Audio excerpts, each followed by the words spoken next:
ગુજરાતના ખેડૂતોને પ્રવર્તમાન સમયને અનુરૂપ કૃષિ પદ્ધતિઓ, ટેકનોલોજી અને નવતર અભિગમોથી પરિચિત કરાવવાના શુભ આશય સાથે રાજ્ય સરકાર દ્વારા આગામી તારીખ 6 અને 7 ડિસેમ્બરના રોજ રવિ કૃષિ મહોત્સવ 2024નું આયોજન કરવામાં આવ્યું છે. મુખ્યમંત્રી શ્રી ભૂપેન્દ્રભાઈ પટેલ અને કૃષિ મંત્રી શ્રી રાઘવજી પટેલ બનાસકાંઠા જિલ્લાની દાંતીવાડા કૃષિ યુનિવર્સિટી ખાતેથી રવિ કૃષિ મહોત્સવ 2024નો રાજ્યવ્યાપી શુભારંભ કરાવશે.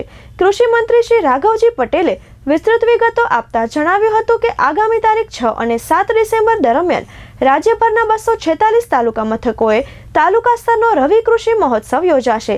તાલુકા મથકના કાર્યક્રમોનો ગુજરાત સરકારના મંત્રીશ્રીઓ, સાંસદશ્રીઓ, ધારાસભ્યશ્રીઓ સહિતના વિવિધ પદાધિકારીશ્રીઓ અને ઉચ્ચ અધિકારીશ્રીઓ શુભારંભ કરાવશે. આ રવિ કૃષિ મહોત્સવમાં ગુજરાતના 2.5 લાખથી વધુ ખેડૂતો ભાગ લેશે.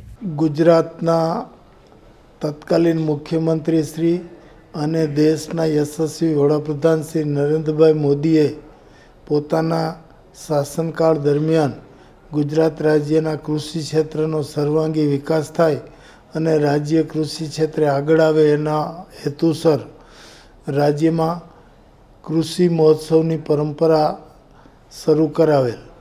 આ પરંપરાને રાજ્યના મુદ્દુ અને મક્કમ લોકલાડીલા મુખ્યમંત્રી શ્રી ભૂપેન્દ્રભાઈ પટેલે પણ ચાલુ રાખેલ છે.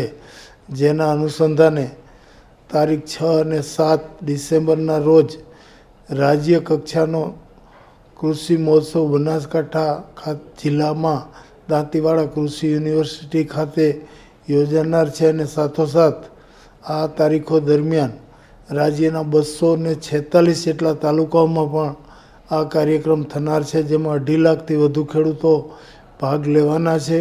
અને આ કાર્યક્રમમાં રાજ્યના સૌ ખેડૂતો જોડાય, ભાગ લે અને રાજ્યના કૃષિ ક્ષેત્રના ઉત્કર્ષ માટેના સહિયારા ચિંતનમાં સહભાગી